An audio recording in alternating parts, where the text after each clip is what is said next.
Double-sided LP show. 2 new albums, 2 old. Add that shit up, it equals 4. Let us out, my people cold. You got a mouse out, eat a cold. Why aren't we allowed to even go? I'm gon' pay the fee or toll. Whatever it takes to see us sold. I know what it is, man. I know what it is. Alright. Dylan, I need you to be honest with the audience Uh-huh. about this this disease of yours. Which one? The one you've come down with as of late. The Yes. you know. Yes, what of it? I think we just have to be with the honest and tell them what happened and how you got it.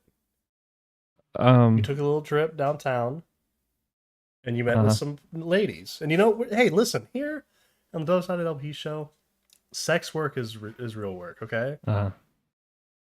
But just like you got to be careful. You can't do this for the intro, man, because it's gonna the first 1 minute. So you can't be naughty. No, it's better now. You can't swear in the first 8 seconds or something. I don't know. I don't Changed trust it. that. That's genuinely true. That's a real update they made. Okay. And listen, like I said, you know, sex work is real work. But just like, you know, when you eat at McDonald's, right? You know you might feel a little bad. It's like, you know, if you want to feel right, you need to make sure you eat, you know, maybe at a nicer place that's a little more trustworthy. You know, and as far as sex works goes, you did go for like the, what's it called? If there was like a rating, you know how like they do, the health inspectors do ratings? Right. You went to about like a D rating. It could be worse. Okay, listen, I have never been to a restaurant lower than a B. And maybe that's just I'm lucky to live in like a cleanly place, but I genuinely don't know what you could possibly do to get a D.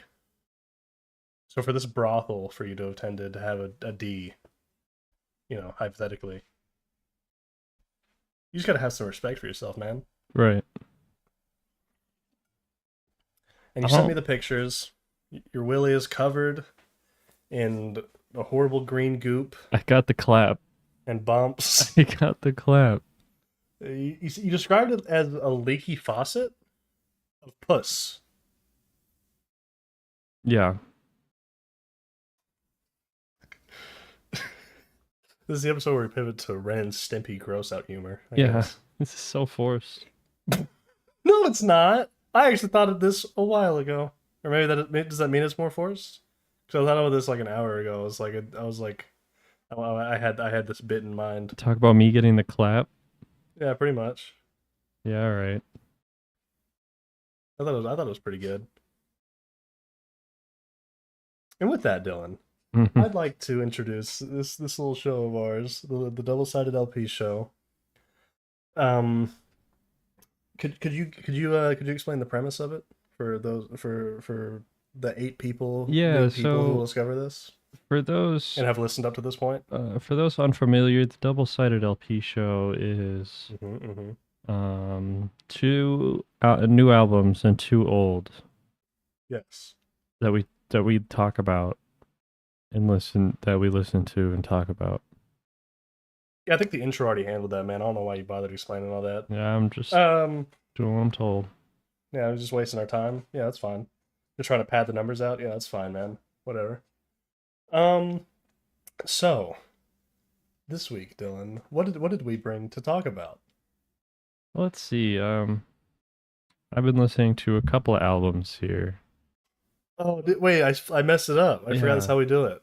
I'm sorry. What have you been listening to? Give me the yeah, give me the forced transition. What have you been listening to this week, Michael? Oh, Dylan, I really appreciate you for asking because you haven't asked me in about a week. Right. I've been listening to 4 albums. That's crazy. Or projects or EPs, whatever they want to identify as.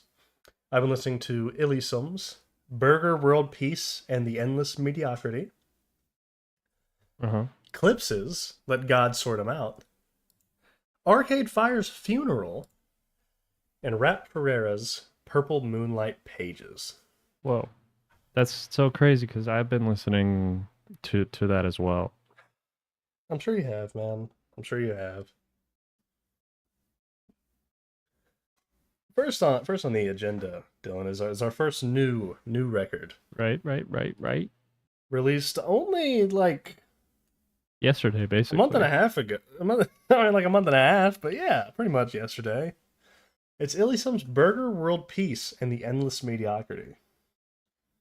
I don't remember if I said this last week, but during the award show, I glazed Ilysm, You did. right? Mm-hmm. And I think it was warranted. She made many very fun records last year. But I want to say one thing first. This is the first time we've talked about anyone who I have any sort of direct connection to. We're not Right. Uh-huh. we're not best buds or nothing. But like, we're mutuals, right? We've talked.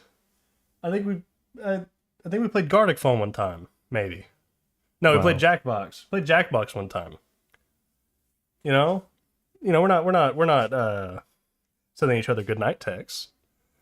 But we're acquaintances. And that's the first time on the show this has happened. I wasn't I wasn't bumping uglies with Black Sabbath before we talked about them. Imagine. I don't want them, man. They're all like 80. You killed him, actually. We discussed that multiple times that I did not You kill fucking killed him. any members of Black Sabbath. But I just want to say, and obviously there's a sort of layer of what's the word? I could be considered untrustworthy for praising an album like this because I have a connection to this person, however minute it may be. Right. And I want to say, if you listen to that award show, I did critique Ilysm. My critique, my one and really only critique, was I wanted something serious. Mm. Not a whole album necessarily. But I said, Ilysm has the fun down. She's killing it. I have so much fun listening to a lot of this music, but I'm lacking the connection to the artist that a serious song would give me. I want to hear fears, insecurities, etc., etc. Ilysm watched the award show, and then the bitch made me feel bad on Twitter about it. She was like, "Oh, so," she's like, "Oh, I apologize for being happy." And I was like, "No, that's not what I mean. Oh, I'm sorry, I didn't mean it like that." And then you know what that hoe does? She releases this, which is exactly what I wanted, which is a great mixture of really fun, look how awesome I am ballads, and then another a yin to the yang of these serious notes where she's talking about her own, her issues with her, public standing and shit like that. Like that's what I wanted. And she did it. And it made me so happy. And obviously, this was a record that's been being worked on for 3 years. My critique in the award video had nothing to do with it. But it is nice that this is what we got. Because it's exactly what I wanted from this artist. What did you think about it, Dylan?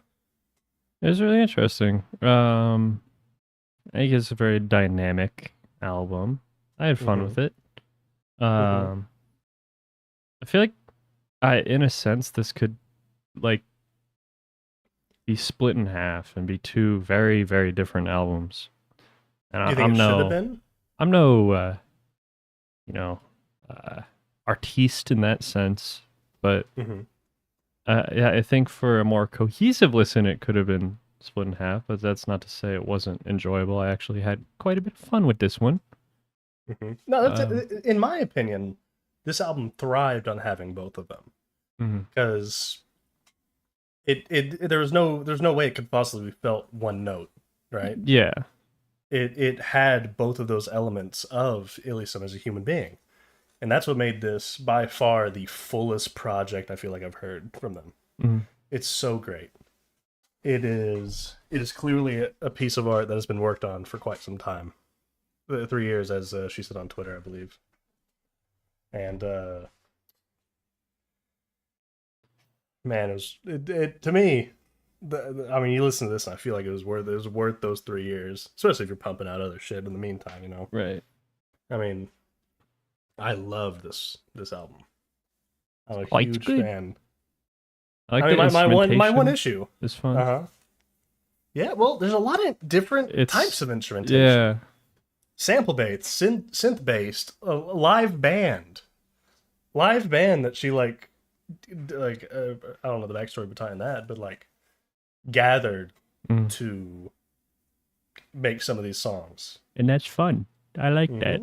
I thought you would. I remember because one day was maybe I don't know if it was a personal conversation or just an episode where we talked about how you like trumpets or trombones. Trumpet, trombone. I don't think there's any trombone. What? I thought there was like a. Is it a horn? I don't know. I don't There's recall. Some horns on it. I thought you would have liked. Head. Whereas you said it was like a horn that isn't perfect. Yeah. Human. Well, I thought I could have believed I heard some of that on there, but you know.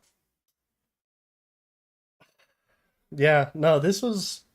I keep saying it, but this is exactly what I wanted to hear. It starts out with like an emotional song, and then it gives us sort of like another emotional, not quite punk, more of a garage band song, and then we're into the braggadocious. Look how awesome I am. Suck my genitalia. I get money. I get bands. I get hoes, and it's like that's awesome. And then it's back to like. Sometimes I get anxious. You know what I mean? Sometimes I get a little nervous. But that's just me. And that's what I wanted. That's what I wanted. It makes me so happy this is what was released next. Because, obviously, no shade to anything she's ever done, because I love all of the things I've heard from her. I haven't heard her whole discography. But, for there to be a shift in sound and an advancement in maturity is exactly what I wanted. It brings me such joy that this is what came next. Mostly self-produced. Two exceptions. As you can see, one of the tracks, not halfway, is called Party Boys Prod Rough Patch, because Rough Patch produced that one. And then I think it's the final track, I'll Always Be There For You, that was co-produced with Doing Fine. I could be wrong on that, but I'm pretty sure it was the final track. Mm-hmm.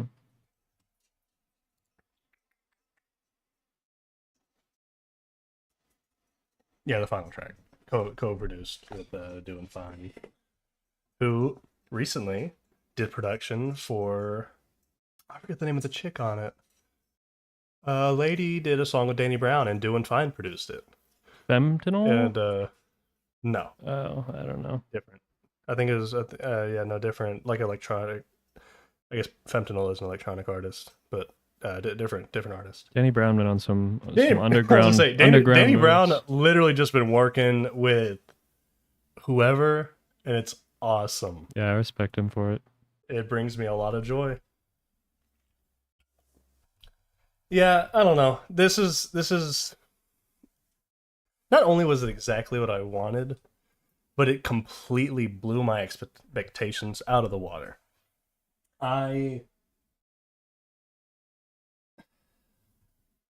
Realistically, and I don't know if this is just because this year has been better than last year, or if we've just been more tapped in this year since we're starting from the beginning of the year rather than like October.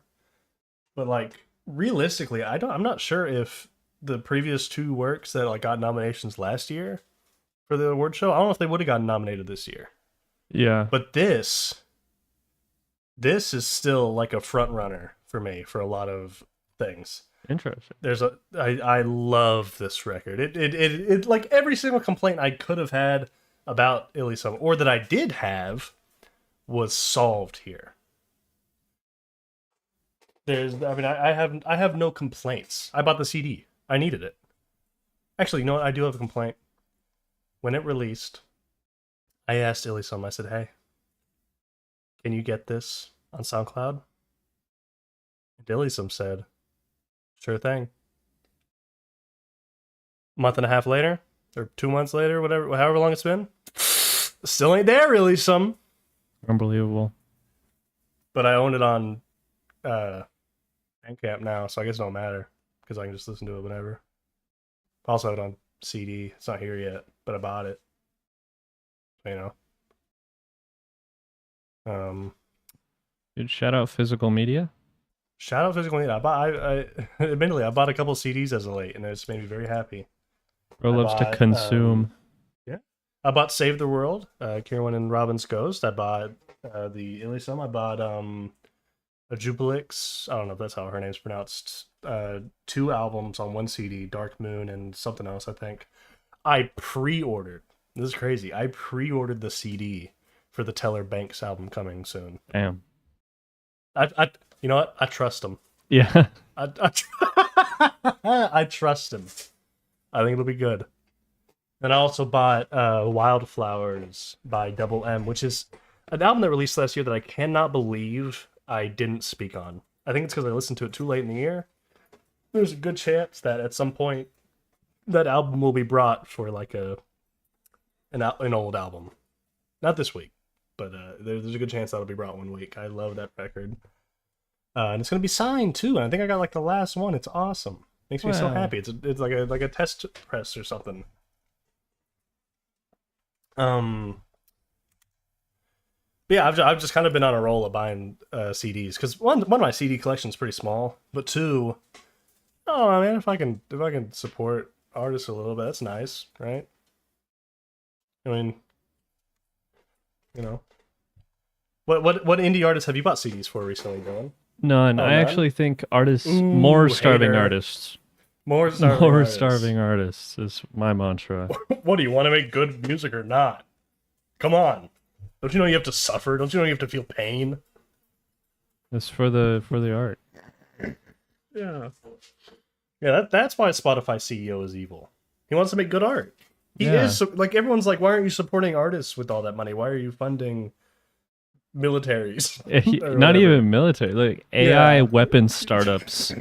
Yeah, why are you doing that? Why wouldn't you support one of the most art? evil ways to spend your money. No, it's genius because he's making people make good art, right? By not feeding them and making by them fueling, making them suffer. So it's like it'll fuel some like punk art and stuff like that, right? Right.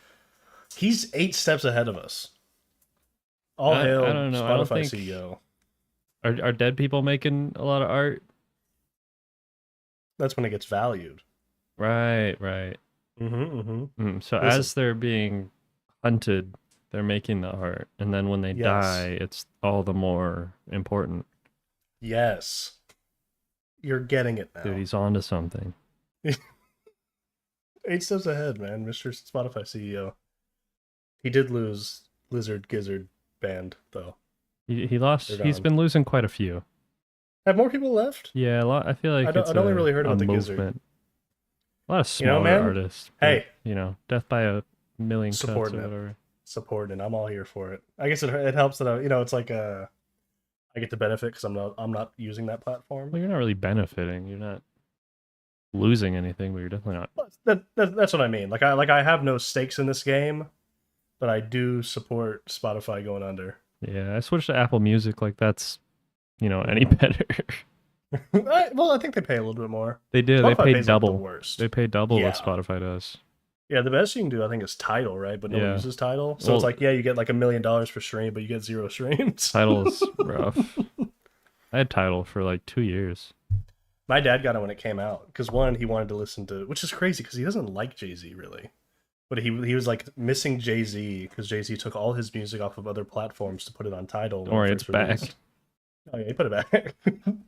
But he for Jay-Z, and he heard that it was like at the time, I don't know if it still is, it had like the best audio quality, and then he was like, I don't remember how long it took, but he was eventually like, I'm going back. Yeah, I'm going back to Spotify. Yeah. Anyway, back on the Burger World Peace and Endless Mediocrity. Hey, let me tell you something. Zero mediocrity. Yeah.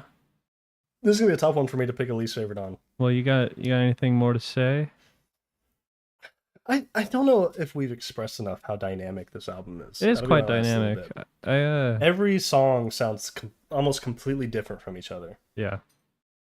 It's beautiful. I love it. There's Like like, you could shuffle play this bitch. Mhm. You know, Mhm. throw that John on shuffle, and Yeah. I don't know, it doesn't take away anything. And I mean, say what you will about it in that regard, but I'm not a purist in the sense that Yeah, no, because you here's the gotta thing, listen start to finish. I wouldn't consider this playlist music because there's a lot of albums that are playlist music. It's right? not Where it's like it's just playlist bangers after bangers, blah blah music. blah blah blah. Per chance, It is a per solid se. piece of work. It's all there's a connective tissue, but I think the tissue could be moved around, like you're saying, in a shuffle Yeah. format. Like these all go together in this collection, but they're presented to you in a way where you're never getting bogged down by the emotional parts or Yeah. getting like I don't know bored with the hype parts.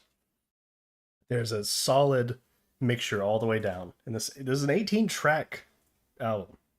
Yeah, Pretty big, it is quite long. pretty big. And how long is the album for? It's only like 50 minutes. Yeah, it's Ain't so not bad. bad. Yeah, I mean, I guess I don't have anything else to say about it. I guess it would go to you, Dylan. What is a favorite and least favorite? Well, I guess one more thing I could say is Okay. I didn't I enjoyed the production quite a bit, but it does in certain points throughout feel like it's kind of drowning the vocals a little bit. So wait, do you have more of an issue with the mixing or the Mixing for production? sure. Okay, It's interesting. Okay. I don't know. I'm not like you. I don't listen to things on full blast all the time. I know. So like I found myself adjusting the volume quite a bit to hear Mhm. or you know not Same hear with as drums. much Yeah. in certain songs, and like it wasn't so horrible that like it was bothering me, but it was definitely something I noticed. Okay. No, I never had that issue, but I do hear you out. You know, I'm not kicking you off the show for this opinion. That's good. I'll let it slide this time. Just be careful where you step from now on. All right.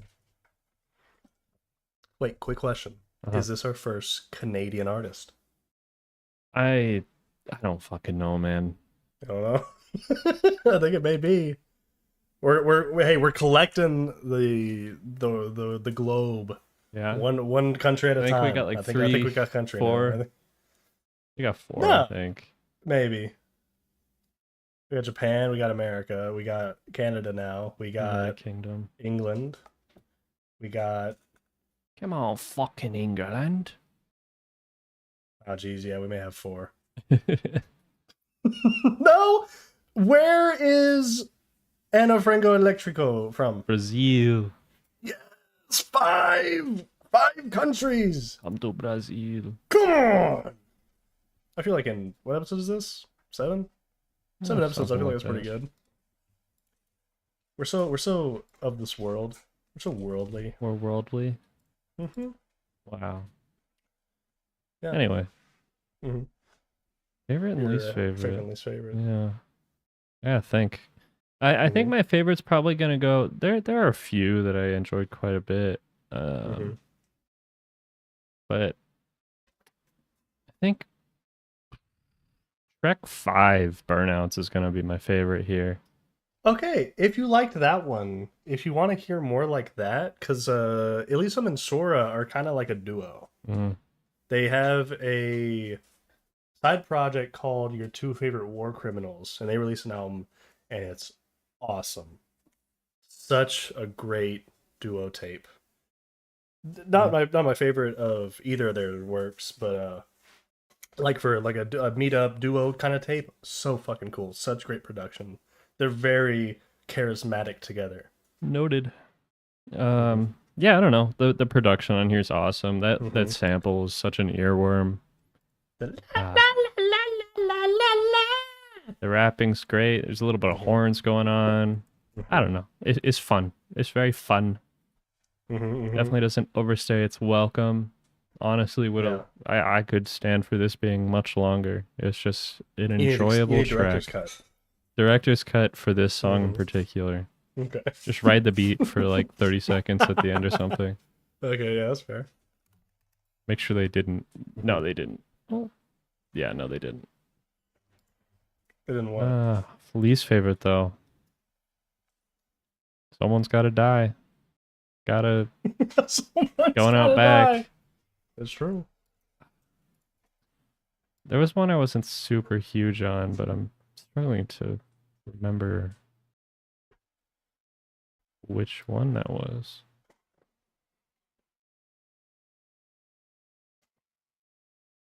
Fuck, man. Oh, you're cutting this. Yeah.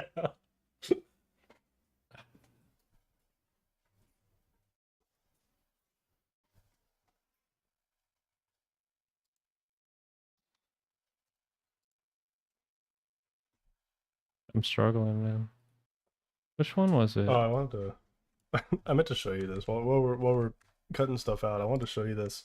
So Bandcamp doesn't let you use your artist like profile as your like quote unquote fan profile. So like when you buy stuff, you can't buy it under like your artist account, right? It's like two different things. So this is my fan account. Wow. I put a little Soy Jack Mikal. Oh, that was pretty funny. Michael Bright loves you. I am Michael Bright and I love you. Okay, I think I got those it. did before even the show. I love the world forever. Okay. Least Um, favorite? yeah. It's hard. I feel like Yeah. everything on this album, and this is impressive considering it's 18 fucking tracks long, is solid, very solid. I feel like usually there's a couple that are just, you know, a little insulting at least, but track 1, not even that it's bad. It's just like I don't see myself coming back to this one, you know. It's definitely an intro track, like whatever. But if I had to choose one, it'd be this one. Yeah, that's fair. I don't agree. Okay. Obviously, I mean, obviously I'll get to my picks because I feel like it's such a powerful opener. But I do feel like if you listen to like that playlist or that shuffle mode that you suggested earlier, I don't think it'd stand out as much to me. Yeah, like But I think for an opener, it's so powerful. That synth comes in so hard. Yeah. But you know, I guess if you're just looking at the tracks next to each other, that's a fair pick. What about you, gang? For me, usually I feel like favorites, you know, usually the easier option, right? Usually you're like, this one really stood out to me. This one, honestly, I think least favorite may be easier. Because as far as favorite goes, there's so many great picks. Cruelty with Hi, I'm Chris. It utilizes Hi, I'm Chris in a similar, not quite the same way. But remember, like when we talked about Aesop Rock's So Be It, and Open Mike Eagle doesn't rap on it. He just sings the hook. But he's almost more effective that way for that particular song. I Am Chris is a very talented singer and kind of more a little bit of a rapper now. And he doesn't have a verse on this. He just kind of sings over it. And he's almost used as an instrument for the beat. And it's so powerful. Not my favorite. The back and forth, like you mentioned, with burnouts between ilysm and Sora. So fun. So great. Not my favorite. The zombie feature is amazing. Yeah, I liked that one. Not my favorite. My favorite gotta go to No Auto Illy. And I know I almost feel like that's like the generic pick. I feel like everyone hears that beat or hears that song and goes, yeah, that's the banger. And I really, really wanted to give it to like an emotional track to support the fact that I'm like, hey, this is what I wanted from you, right? I want to almost be like, listen, I'll award it to like Burger World Peace. You know, that's that 6.5 minute epic. Where you're just like a fucking hypocrite. I'm not, but damn it if you don't listen to No Auto Illy and go, whoa! The first beat, hype. The line, bitch, I am too Hollis, followed up with like an MLG sound effect. Yeah, Holy funny. shit. That's awesome. The beat switch is awesome. But really, what puts it over for me, and I feel like, and I remember when I showed this song to you, you hated this. This is the only song I'd shown to you before it came out. Maybe I showed you Revengeance, I don't remember. But I showed it to you, and I had it at full volume. And at that end, where it's like the solid brick sound of that sample, I know you're not huge on it. It rocks my world when that comes in.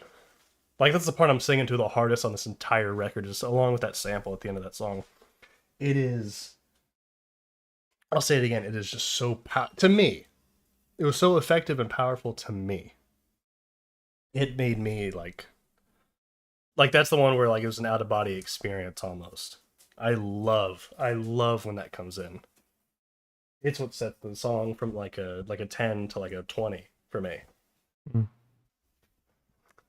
And then my least favorite, which I almost feel like is kind of crazy, because this guy got a Producer of the Year nomination. I don't remember if he won. I forget who I gave it to. I don't think he won, but I gave him a nomination last year. Party Boys, produced by Rough Patch.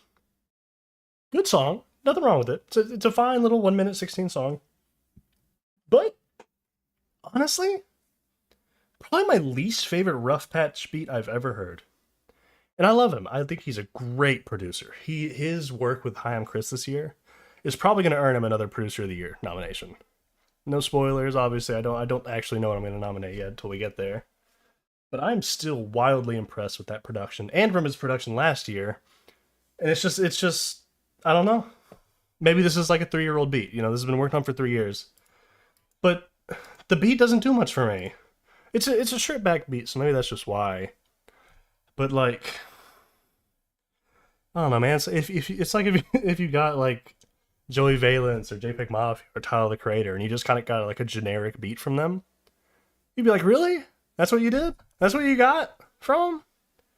Yeah. So that's what makes me pick that one, because I know Rough Patch is such a great producer, and that particular beat just doesn't do it all for me. And honestly, there's a chance if I didn't know it was produced by Rough Patch, that wouldn't be my pick. But knowing that it's Rough Patch, and knowing that there's much more powerful and interesting beats in his just like his beatography or whatever, I don't know. That's just got to be the pick. But damn, if this ain't a good album. All right. Well, with that, Dylan, I think we're on to our second album that, you know, a lot of people probably don't know, right? Yeah, I mean, it's pretty underground. Yeah, it's not a very important record by any means. No, definitely. I don't even know why I brought this, man. Shit sucks. It wasn't even good. No, I hated this shit. I just wanted to shit on it. Oh, wow. That's not the point of this show. This was supposed to be, you know, it's supposed to show that, at least from my side, that I love the world, right? Hey, I snuck it in there. But I love the world, and I'm making you love the world too by bringing 4 albums every week that we love. Two new, 2 old. And yeah, it has to be 2 new and 2 old albums. Right. So, you know, we get a nice little mix. Anyway, I'm bringing Let God Sort 'Em Out by Clipse, also known as Pusha T and Malice. Yes. She just slaps, man. I love this album. Did anyone of importance produce this by any chance?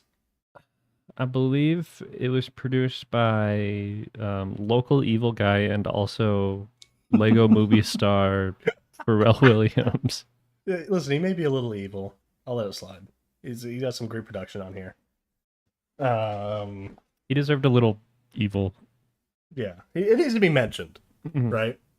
Like, listen, I haven't listened to any R. Kelly albums, but he was the king of R&B for a while, so maybe I'll listen to it and I like it. And if I ever bring him, we got to bring up the piss stuff, right? Yeah. So, like, when we bring up Pharrell, we got to bring up the evil stuff. He's a little evil.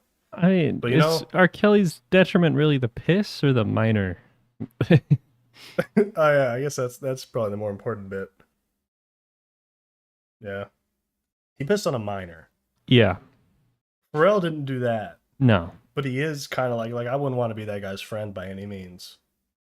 Maybe he doesn't want to be your friend. He probably doesn't. I don't think I'm bringing much to the table in that relationship. Hey, Pharrell, can I get an autograph? Dude, I just Hey, want Pharrell, to eat dinner. Pharrell, can I get 10 bands? Hey, Pharrell, can I get 10 bands? Can I get Hey, a Pharrell, million can I borrow racks? 10 bands? You got enough, dude. Look at you. Look at your skin. You're beautiful. He is glowing. Anyway, he is in every beautiful. photo. Yeah. No, he has not aged a day in about 30 years. If there's any sign that what's that thing they say that like billionaires eat like the children of blood, The adrenochrome. If there's any proof of adrenochrome, it's him. Yeah. Because he has not aged a day in 20 years. It's very impressive. Anyway. Dude, Yeah, what an album. Yeah, from like a cultural standpoint, this is probably the most important thing we've talked about, just in the sense that You say that every week. No! Well, okay, maybe we're just getting more and more important. No, All actually, Black Sabbath is probably more important. But I guess as far as new records go, this is definitely it, because this is the return of Clipse, which, while I'm not well versed in that discography, is a very important duo. Yes. And Malice is a very important rapper who's been gone for, what, 15, 20 years? You know, and he comes back for this... I've seen people both say that it had like a beautiful rollout and it had like a silent rollout, more or less. I don't know which side is really correct, because it wasn't like, I feel like, a usual rollout. They mostly did like, they released like a single and it was just kind of a big deal, right? Yeah. So I don't know if that's a rollout, but this was an event in a very interesting way, because I'd assume I'm not the only guy who like hasn't listened to like every Clipse album. No. You know what I mean? I haven't. Yeah. I mean, their last album was what, like 2009? I wasn't that tapped in 2009, just being honest. Goo-gooing, gagging, bro. Yeah, I was about, what, 3? I was 3 years old, I think. 2000? You were born in 2006? Dude, I think I was like 1 year, I was like 1 day old when their last album released. You were 3 years old. I was 4 years old.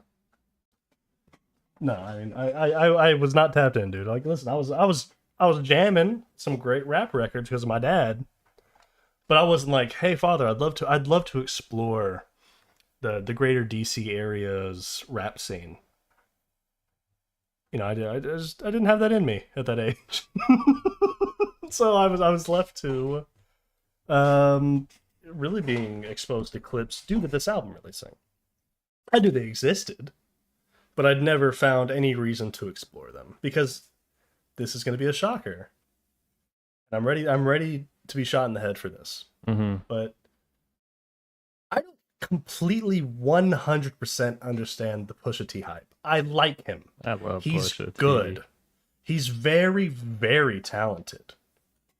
But like, a lot of people put him way up on lists, and I don't completely get it. I'm not hating on him. And I don't hate Pusha T. I like him a lot. He makes great projects. But I don't know. He's never popped off in that sense to me. Right. But this record in particular, I'm like, okay. Well, okay. Actually, I'm gonna say this. This may even be a bigger shocker. I don't know what the common consensus is on this. I prefer Malice on this. I don't think that's like... Is that not, that's not about... Because I just don't know, because he hasn't been around in like 20 years, man. Yeah. I don't know what people are saying. I don't know if people prefer Pusha T because he stuck around, you know? But like, I listen to this, and every time I'm like, I do like the stank face for a verse. It's a Malice verse. I don't think there's a single Pusha T verse where I was like, okay, hold on. It was always a Malice verse. And at first, I could not tell them apart very much. I was listening and I was like, is this just Pusha T rapping? Now, I'm going to say something crazy, too. I just found out they're related. What? Yeah, I didn't know you they were couldn't siblings. hear it, man? I mean, I don't know. I listen, when I first listened, it took me about 3 or 4 songs when I started listening to this to realize it was like actually 2 different people rapping on this. They That's sound fair. so similar. I can't believe you didn't know they were brothers. I don't know. Did you listen to the opening track? Yeah, I thought it was just Malice talking about his dad. His mother.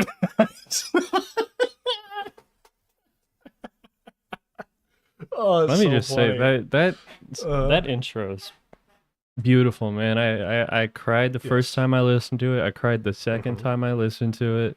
Mm-hmm. Is beautiful. Well deserved You know? tears. Awesome, awesome song. A little disappointed we didn't really get too much emotionality through the rest of it. That's really it. It's like there might be like lines or whatever. Oh, but like really, they punch you in the gut in that first track, and the rest of it they're like, it's like, oh, our we parents love are dealing dead. crack. Back to go crap. We love selling cocaine, or we used to, I should say. I mean, you don't know. Maybe he's still slinging on the side. It's for fun now. It's not a job. It's recreational. Like it's just that's probably my biggest complaint about this is that they hit you with such a guttural, like tear you down kind of song with the opener, and then the rest of it has nothing like that. But it makes up for it with amazing production, Dude. amazing performances. Pharrell from could everyone be Hitler, involved. man. Well, actually, no, because I'm not really fucking with Kanye. Okay, but you still think he's a great producer back in the day, huh? Well, yeah, I guess yeah, That's pre-Hitler. pre-Hitler. Like you're not listening to post-Hitler Kanye Well, beats he and hyping him up. It does help that he had a drastic fall off around the time he became Hitler. Yeah. It's not exactly difficult, but like if he was Hitler when he was making, like college dropout and graduation and shit, it'd be a lot harder to, Listen, we've kind of mentioned that Pharrell's evil. We haven't described how he's evil. He's just like a dickhead. Yeah. Who, like screwed over the other Neptunes guy. He's kind of an asshole. Like you don't want to be that guy's friend. I mean, money. This is. Listen. I get it, man. But like, if in 10 years I'm using the double-sided LP show to make mad bank, and I'm not giving you a dime, I'd be kind of a dickhead. Yeah. Right.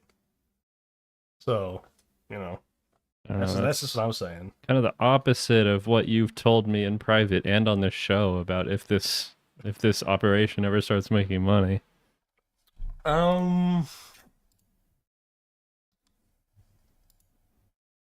Editor's note, remember to cut that part out.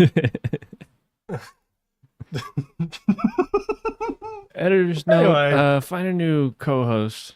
Figure out how to AI Dylan. Got enough of my voice. You could do it. Yeah, I could probably figure it out. Anyway, let's talk about the music. Yeah, the music. Obviously we've spoken on the opening track. The opening track Visceral. grabs you by the head and like does that thing where like he pushes your head down while he puts his knee up to fucking break your nose. Yeah. It does that to your heart. And which is awesome. And then the rest of it is just like what's it called? Like banging it in the car, having a great time. Look, I'm awesome. Look, I deal crack. I love selling cocaine. I love being a rich rapper. I love being better than all of you guys. With some of the most, some of the greatest Pharrell beats I've heard in a while. Yeah. He is so consistent on this record. Everyone is. Except like, everyone on this album is perfect. Start to end. There is one beat that's almost ass. It's 1%. 1% away from being ass. I will not listen. I know a lot of people don't feel this way. I'm not letting the beat on Inglourious Basterds slide. But he makes up for it like a million times over with like So Be It. Oh, yes. And like MTB TTF. Yeah. The trilogy of abbreviation songs in the center alone, those 3 beats are enough to make me go, Pharrell is really like one of the best producers like around. You know what I mean? Mm-hmm. Like I hear those and I'm like, wow. There really ain't no one doing it like Pharrell doing it, as far as production goes. I did see a complaint, and I want to know what you think. Did you think Pharrell's vocals brought this album down at all? Because I saw some complaints about them, where they felt a little like Despicable Me, like songs. He raps. And they didn't fit this he sound. He Okay. He rapped like unk. That's my take. Okay. I think he earned being on the record as a rapper. Uh-huh. Yeah. And what about the parts where he sings? Because he sings on hooks on a couple of them. Also fine, whatever. Okay. All right. Listen. That's fair. I'm just saying that's a complaint I saw, and I didn't personally feel that way. I thought he did fine. He never brought it away. He didn't really add too much, but he never brought anything away. He was a completely neutral force in that sense. But I did see some complaints, and I wanted to know if you disliked it. I like it. There's just some negative Nancy's out there, huh? Yeah. I mean, we love the world here. We do. Hey, back off my territory. I'm sorry. I love the world. You have an obsession with homework. Okay? I love the world. You have homework to do, buddy. you assign homework. All right. I really don't know what to say. I kind of feel like I got most of what I wanted to say off my chest at the beginning, where I was like, I don't completely get Pusha T. I'm surprised at how much I love Malice. This has some of the best production this year. That's really about how I feel about it. Yeah, more emotion would have been nice, but I love Coke Rap so much. Yeah. I wasn't like a Malice. I didn't really know ball with Malice before this. That being said, I will be a ball knower going forward. Yeah, you're rolling the ball now? Yeah. You can play ball? But no, Pusha T has not missed in a very long time. Now he's released about 3 albums. 4 albums. Yeah, 4 albums in a decade. Yeah, so he hasn't given himself many opportunities to miss. But I want to say this about the Coke raps. You were saying you like Coke raps. This is probably the best Coke rap I've heard in a while. Yeah. A lot of it I feel like has really kind of fallen off, or at least become very boring and generic. But this Coke rap, Pusha T is always able to bring it. Quite liked it. There wasn't any beef on this. I can't remember. It was like he doesn't like Travis Scott. Yeah, I do recall that. I mean, no contest there, man. That Travis John, I haven't listened to it all the way through. I don't know if I will, to be honest. He fell off, bro.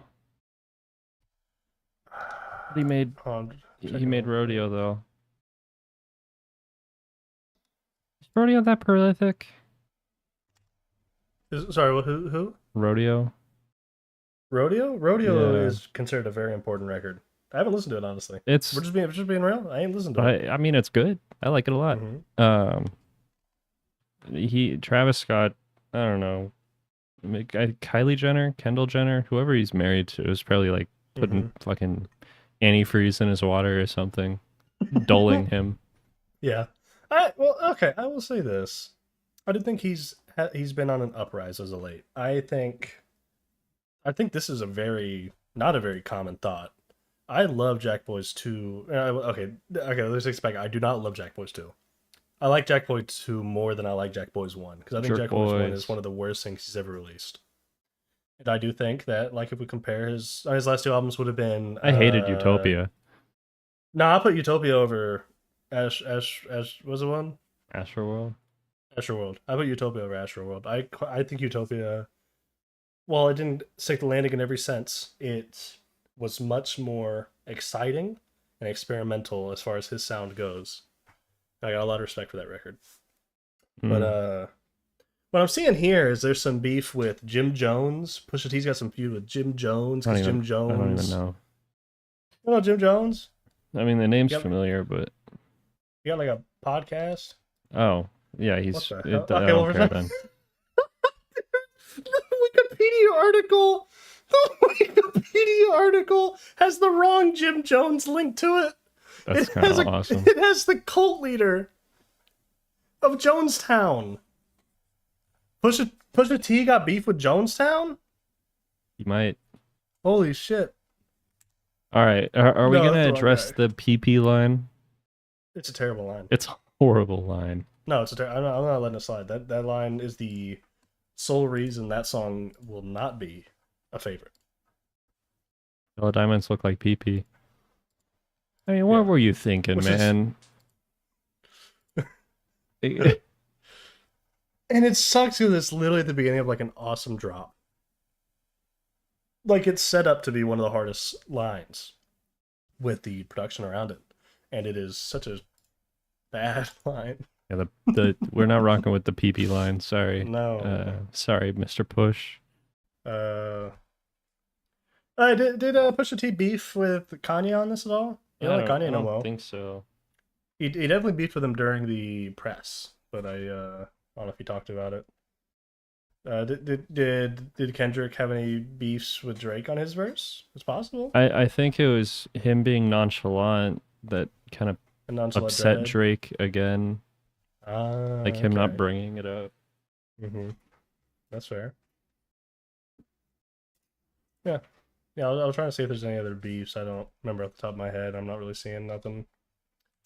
But This John fire. I love this John. It's a great record. I'm very pleased with this.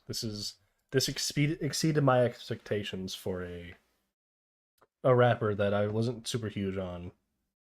In comparison to everyone else, I should say. I do quite like Pusha T. And also a rapper that I really didn't know much about. Like a duo like that duo coming out and releasing something this awesome is very cool. Yeah. I love this record.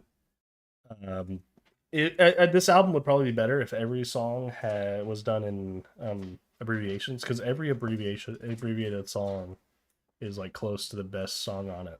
Bangs. They're so good. And every feature they bring on, the Stove God Cooks feature. Stove. Holy shit, He man! gets slept on. I like him a lot. The Tyler feature is awesome. The Kendrick feature is really good. Maybe my least favorite, other than the Pharrell feature, is probably my least favorite feature on here. But the John Legend feature. Oh, great stuff. Everyone does their job on this John, and it's great. You have anything else to say, or do we move into the favorites and least favorites? That's all. Okay. Well, my favorite with this is very easy. Mm-hmm. Actually, you know, this is very easy in both aspects. This may be the first time this has happened where I'm like, I'm ready. I'm here. Yeah. My favorite, FICO. Ico. One of my favorite beats. The Stove God Cooks hook feature chorus bit, so good. The Fetty Wap line alone just brings me such joy. It's such a good line. What does he say exactly? Let me Oh, get I it. don't. He says, with a Fetty so strong you gotta bag it with one eye closed. I'll Yeah, shoot that and turn is- you inside out. That's such a good line, dude. Because he got one eye. Love it. Yeah, no, this is some of my favorite work on this record. Everyone is at like their peak here for me. This is the one that brings me the most joy on the record. It's so well done.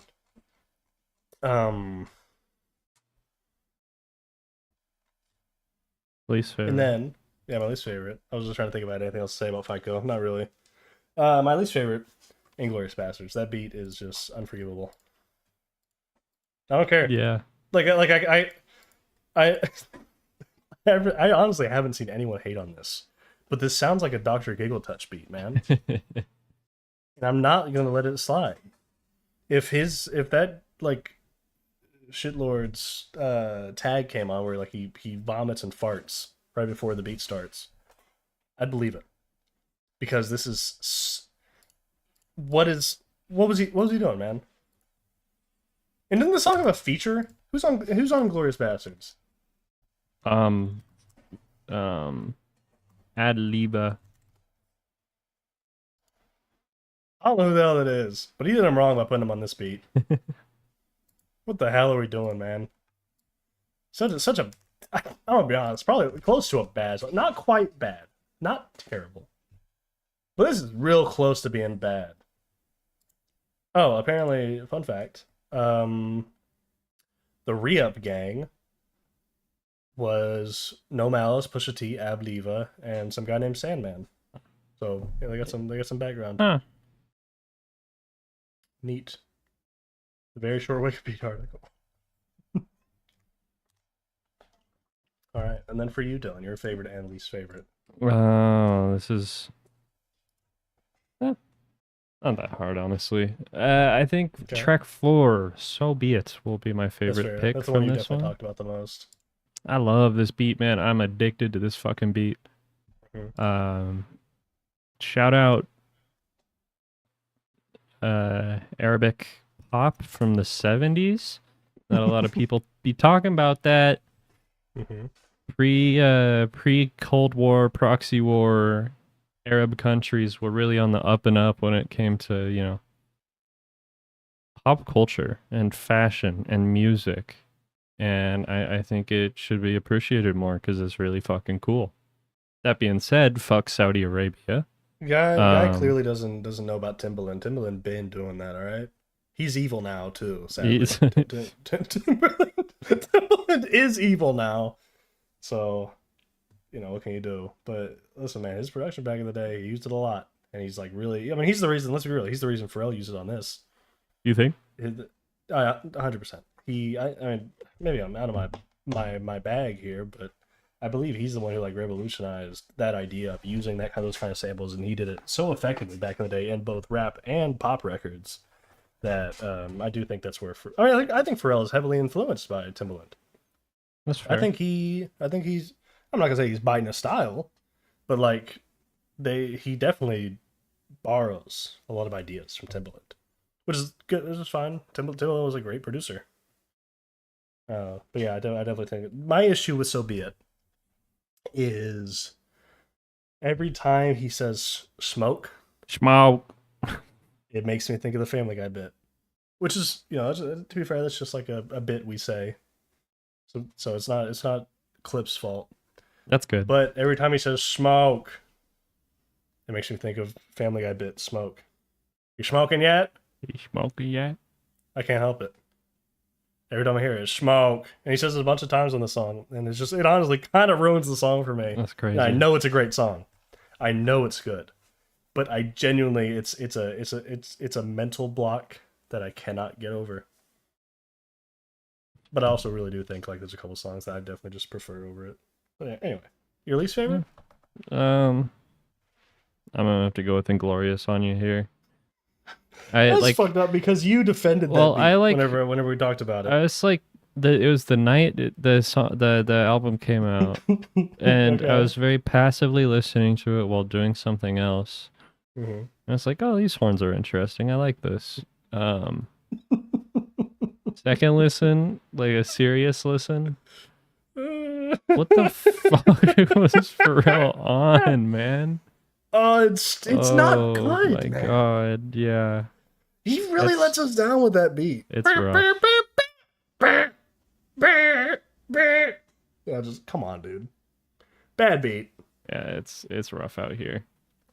Like, it's not the worst beat I ever heard.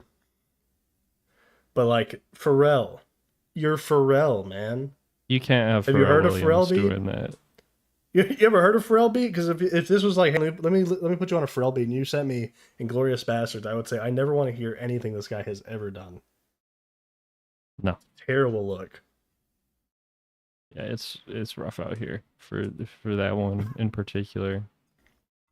Quite You taking ass. Inglorious Bastards, or are you taking Peanuts and Elephants from the Lil Wayne? I mean, I'm taking Inglorious Bastards. Ah! Hey, dude, you know, Pharrell and Lin-Manuel Miranda both really dropped the ball out of nowhere. Lin-Manuel Miranda probably a bit more, but, you know. That Wayne album was so ass, man. I haven't listened to it yet. I will, but Everything I've heard from it, I haven't sat down and actually listened to it, but I'm glad people just shit on it for like a week straight. Cultural zeitgeist. Yeah. Well, I'm gonna be very sad if I listen to it because I was actually very excited for it. The Carter series was very, very well liked. Anyway, Anyway, that was let God sort them out. quite Our good. next track, we go to the past, right? We're going to the old picks, old elderly picks. We do have to travel into the past, similar to Back to the Future. But like, I haven't seen it, so maybe it's like the opposite because the title is Back to the Future. But we got to go back to the past with some ancient, I mean, absolutely ancient picks. Yeah, decrepit. This time around. If you're this old, you should kill yourself. Oh, now this isn't going to... You've ruined our algorithm. Cut it out. If you're this old, you should go to a retirement home. Oh, okay. You've improved our algorithm, and now everyone will see this. With our first little old pick, I bring to the table a little jaunt A Jonathan? by the name... no, jaunt. J-A-U-N-T. Like a little dance, a little ditty. There's a T in Jonathan. Yeah, but don't ruin this for me. Sorry. You always do I'm this. sorry. I bring to the table Funeral by Arcade Fire, which, as I do remember I mentioned this last week, I brought this just for you. This is all because of you, Dylan. Right? Because... And it sucked. Because you really enjoyed the album. Ants over... Is Ants over here or Ants over there? Over there. Over there? No, they're not anywhere near us? No, they're just nearby. Okay. Ants Over There by Black Country New Road. And when I first listened to Ants Over There, I was like, this is Funeral by Arcade Fire. And I don't mean that in an insulting manner. But I heard it and I was like, oh, this is Funeral by Arcade Fire. And then I looked it up and they're like, yeah, we wanted to make Funeral by Arcade Fire. Yeah. And I was like, that makes sense. That sounds really, about right. They really hit that. They really did great. They did exactly what they wanted. And the reason they're able to do something like this and it not be not lessen the art is because this is so wholly different, I feel. Like this and Ants Over There are two very, very distinct projects. Which is weird because they're very similar. But like the exact, like, I don't know, vibe that they reach is insane. It is so breathtaking, I suppose would be a good word. What did you think? Did you hear it? Like, did you hear? Oh yeah, that it was... I absolutely. I can smell it, bro. I can smell the influence, bro. And it smells like people who make chamber hall, which, you know. But chamber pop, whatever. It's pretty good. I liked it. I like the second half quite a bit more than the first half. You weren't a big fan of the neighborhoods. I was not. Un Annie Sans. No. I mean, I wouldn't say not like a fan, but I much prefer. But you prefer the second half. I think I think the second half's better, but I quite love the first half. The neighborhood. It was very same soundy, honestly. That's fair. That's understandable. I mean, I agree with you that the second half is better, but yeah. I remember I did a good bit of research on this the first time I listened to it because the reason I listened to this album at all was because I found, I don't remember, I want to say it was like Rolling Stones. I went to their website for like 100 best albums of all time, or 500 best albums of all time, and I was like, you know what? I'm gonna listen to all these, right? Because it makes sense. I mean, it's if these are the top of the top, might as well check them out, right? Right. I listened to this one. I didn't listen to 499. This was 500. I didn't listen to 499 or anything else after that. I didn't bother. I kind of lost track. But I did listen to this one, and I was like, wow, they kind of know what they talking about. Mm-hmm. It's like, from my understanding, the creation of this album was basically like all the members, like all of every member's family like died right before they went and recorded this, right? And they're just incredibly depressed, and they just went in with like not a lot of money, like $10,000 or something. Yeah, it says $10,000 here. They went in with $10,000. and just went and recorded it. Whatever. You know, that's pocket change. Yeah, they like rented out some, like, I get what is this, Hotel 2 Tango in Montreal. Yeah, they just rented a recording studio for a week for 10 grand and then just recorded all this. Right. This is a very beautiful album. I can understand why it's on the top 500 albums of all time. 500, I'd have to see what the rest are. Feels a bit low. You know, I don't know. But I do think this is a debut record from the band. I could be mistaken about that. But I think this is like what they came out with. And it sort of became like their thing. Here, it says, its lyrics draw upon themes of death, change, and the loss of childhood innocence, inspired by the recent passing of several bandmates' family members during its production. The first half of the album, dubbed the Neighborhood Suite, centers around a town struggling with a power outage in the middle of winter, based on personal experience during the North American ice storm of 1998. The North American ice storm of year does not feel like a late 90s ordeal. That feels like you know, the Great Molasses Flood? Yeah, I'm aware. Like, it feels more like that. You know, like we didn't know what to deal with ice storms in '98. Where I'm at in Colorado, we do have a couple of those. We have the Great Flood of '97, where we got something like 14 inches of rain in 24 hours, and it flooded like 11 feet or something like that. It's hard to deal with that. Yeah, it cost like $1 billion to clean up. And then in '97, we had the worst snowstorm ever. We got almost 4 feet of snow in 48 hours.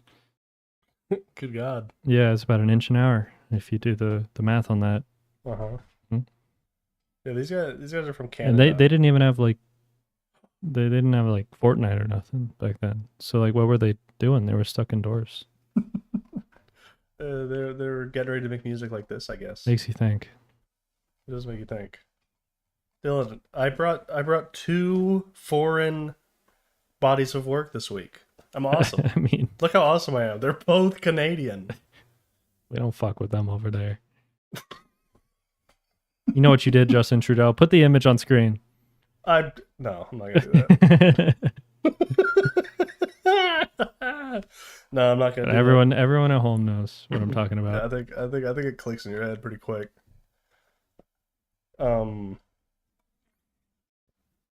Yeah, this is a nice this is obviously a very influential album, and it's nice that for once it's an influential album that like critics liked when it came out. Because every time there's like I feel like a critical piece of work, critics shit on it, and then everyone else loves it. And the critics are like, "Well, actually, it's pretty good," because they try to act like like we talked about Black Sabbath, right? They all hated it, and then everyone was like, "This is the most beautiful thing I've ever heard." And all the critics were like, "Actually, I do quite like it." I hate critics. But this time around, they got it on the ball real quick. You know, Pitchfork 9.7, Metacritic 90. I know they did video games. Jesus. Rolling Stone 4 out of 5 stars. Feels a bit low. Yeah, I don't know. This is one of the most melancholy records I've ever heard. It's not quite like a gut punch, I wouldn't say, but it is like a rainy day, you know? Right. I mean, I don't know. I don't think it's a gloomy. Honestly, I don't think it's that gloomy. Really? I mean, I don't know, man. These guys ain't happy. Well, that's for sure. But whatever. Never mind. Don't be fooled by the gorgeous instrumentations. You know, these guys aren't like rocking with life at the moment. I just like, if the music is about wanting to kill yourself, make me want to kill myself as well, you know? I mean, I guess I mean, I know what you're saying. You catch my drift? I do catch your drift completely. You smelling what I'm stinking? Yeah. I guess you're right, Dylan. We don't really have much to say when it comes to the old stuff, huh? I'm already out. It's good. It's really good. You can. I don't know if I would go so far as to say like genre defining, but Really? well, I don't know. Dude, it made ants up there. Ants over there. I guess you're Ants right. underwear. Maybe I'm not giving it its Maybe we're salt. It's not maybe giving we it just its don't know them salt. all. Maybe there's like 100 albums that sound just like this and Ants That's Over the There. thing. Is we Mm-hmm. probably don't know ball. It's Mm-hmm. hard to be a ball knower in the big Yeah. 2-5, you know? It is. There's a lot of music coming out, and you got to catch up. I wish there was a show that would like introduce me to like new works and old works every week. Like, yeah, once a week, maybe 2 Mm-hmm. new albums, 2 old, That's so like a it's bit not much. Four too four like albums a week. That seems like a lot. overbearing. I don't know. Seems like a lot. It's I don't know. at Is that too most much? like 2 hours of listening. I think you can I make the time suppose. for that, especially if you're doing it passively. That's Mm-hmm. my opinion. But Yeah. yeah, if only, dude, someone was on that wave. If only somebody was on. Somebody get on that. Dude, Hey, everyone listening out there, someone start doing that. dude, Name it. what if it was us? The 4 LPs a week show. Dude, I think you're cooking. You're cooking right now. Yeah, I'm on. I got something. I got something. What? This is obviously a pivot. But I'm on the Wikipedia article, and there's a section that says "See also," and it's linked to album era, Mm-hmm. and it kind of makes me depressed that they say the album era died in like 2010 I believe it. because it's true. Blame French Montana. What? Fuck that We're, guy. I feel like we're kind of back, right? I don't think it ever went away. If you really cared, you know. I suppose that's true, but people are making a bigger effort on emphasizing that they made a whole album. That's the difference. Rollouts are kind of starting to come back. I think mostly due to how people are saying how effective it is with Tyler the Creator. I mean, he not to say that his works aren't great, but like a lot of the reason I feel he's like so big in the cultural zeitgeist is because of these giant rollouts he does. You know, it seems like everyone's trying to do like some sort of big rollout for albums. I mean, you listen to that Kodaka album, right? He made like a movie for it. He did make it. I didn't watch it. But it was I didn't a watch it yet good either. album. But yeah, but like I think that's why people stopped, I just mean that people. It seems like people are trying again. I don't think Like, it it ever seems like went people away, are- man. I think I'm not people saying always people cared. stopped. I'm not saying people stopped making albums, but I don't think they put as much of an emphasis on the fact that they're releasing it. I feel like people were more interested in pushing songs, you know, due to just how, you know, algorithms work, right? But I think we're getting back into, hey, I've made an album, you know. Hmm. I don't, you know, it's no longer, hey, these are the singles, and then I guess there's an album to tie along to it. It's becoming more so, hey, I've made an entire body of work. Here's It all goes together. Here's like Here my it is. passion. Mm-hmm. And that's it. And I think that's good. Yeah, it's like here's why I deserve to be paid $1 billion. Yeah, because obviously people were still making albums, and people were still making great albums that were very cohesive and were complete bodies of work. But I don't think in like the just in general, like a whole generalization of the music industry, we did definitely drift away from like, hey, this is a whole album into, hey, listen to this song, Right. you know. So, you know. Fair enough. Anyway, Arcade Fire, Dylan, let me hear a favorite and least favorite from you. I don't know. Is there more we want to say on it? Like, Is there? I don't think we're being fair to its. I listen. If I was more educated, I would love to get more in depth with its instrumentation. Because Right. the instrumentation in this album is gorgeous. It is both grandiose and very like personal. I mean, these guys are the reason we got like Black Country New Road, Vampire Weekend, Sure. Yeah. a lot of others. And I do feel This bad, is- but I guess I just don't know ball. I don't usually say this, but this is a bit like, you know, this time we're talking about a very important body of work. Shut up. But it's not my fault. We keep bringing important works. You know what I mean? I don't know. This is a very this is a very influential album. It is completely within its own right to have earned the title of like one of the best albums of all time because it has such a distinct, fresh sound. Even though it came out, 2004, it's still like I feel like other than Ants Over There, I've never heard anything that even comes close to how this the exact like point that this hits. Yeah, bro, I hasn't listened to Vampire Weekend. I have not listened to There Vampire you go. Weekend. Fuck you. Um, You don't listen to Stinky Poo Poo Meister. He make this, but better. I don't listen to Vampire Weekend. um, Yeah, I don't know, man. I got nothing for you. This is a beautiful, beautiful album. favorite It and has- least favorite though. I think I'm going for my favorite track 7, Wake Up.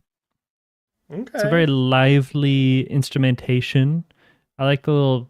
This is so online of me, but like the beat switch, like a third of the Mhm. way through the track. Mhm. There's some shit you like. This is like montage music in a good way, you know. Mhm. You're about to get some I shit have- done. I will say I have actually I will say like the first like every time I listen to this I feel like I very much envision this to scenes. It's a very at one point I did say this is a very grandiose record, and like it sounds like the best soundtrack you've ever heard. Yeah. You know what I mean? Yeah. It is a very the connective tissue makes this feel like a true experience. And that is another thing to sort of to put it up on another pedestal for. It does that so incredibly well. And your least favorite? I'm thinking, man. Least favorite stuff. I don't even know what I'm going Yeah, for. like I don't know. I think all the neighborhoods are a little same soundy for my preferences. Mm-hmm. So it's probably gonna be one of those. Maybe Neighborhood Oh, no, 3, dude. Power Out, Track No! 4. Don't do that. Not that one. That's not even my favorite. But like that's probably my favorite neighborhood. Oh, The never guitar mind. in that's sick. Never mind. Hold on. No, That's like those electric. I forgot about like the part. Modest Mouse like screaming towards the end of it. Mm-hmm. They have their influences as well. Back when Modest Mouse was fucking good. Oh, never mind. This is easy. Fucking track 5. Track 5. Neighborhood's 4. Track 5, Neighborhood 4, 7 Kettles. Mhm. Jesus Christ, that's a lot of numbers. It's a little like We Are Young, you know? You know what I'm saying? I don't know what you're saying, but We are I- young. Yeah. Oh, that one. I thought you were Millennial talking about the song by music-y. Fun, which is a great song. No, that is fire, but in You're talking fact about like the millennial. the one that's making meme fun of the song. millennial millennial It's- core. I This is probably the one that got played on the radio the most, I'll say that much. But is it? I'm just making an assumption based on the target audience and how the world was moving back then. On here, the one with the most streams is "Wake Up," Yeah. I mean, Wake Up is just a good song. and this is the one with the no. Actually, the final track has the least streams, but this has the second least. Yeah, I'm streams. on that Apple Music wave. I don't get to know They such don't even tell things. They don't even tell you. I mean, maybe there's You're a in way the to do it, but their Windows application is quite ass. Mm. Yeah. But yeah, I don't know. That's me. What about you, fam? Me, the favorite's gotta go to Crown of Love.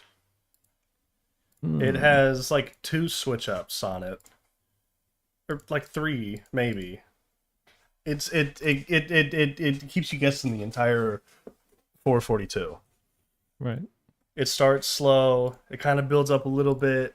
It goes a little quicker, and then it really picks up with those not horns, strings. The strings at the end. I love it.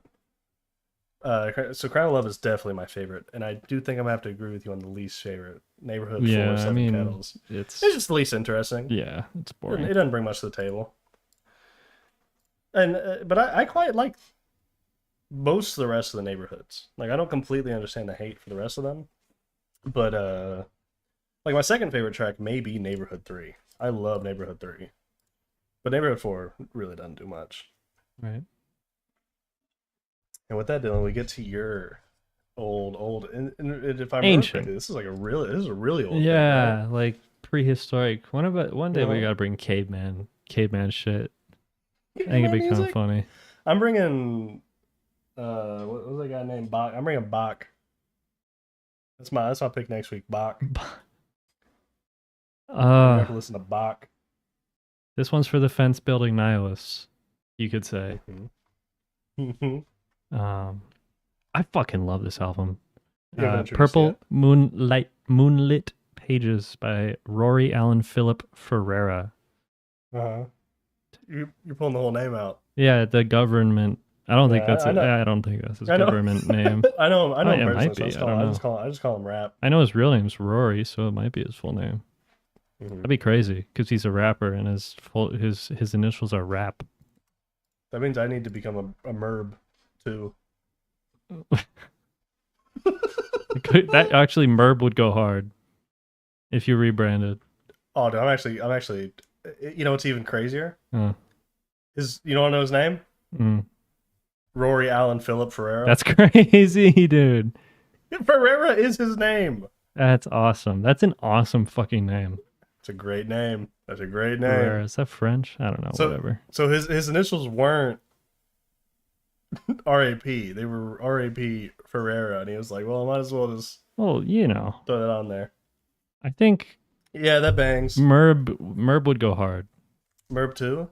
Yeah, Merb too. Dude, actually, that This would, 2 is that would part go of the crazy.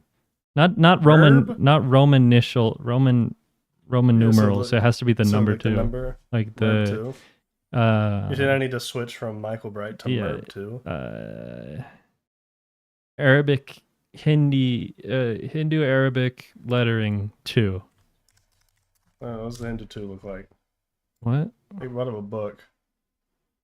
How do I find the Hindu 2? Hindu it's just like a Hindu Z. Arabic is just the 2 on your keyboard, man.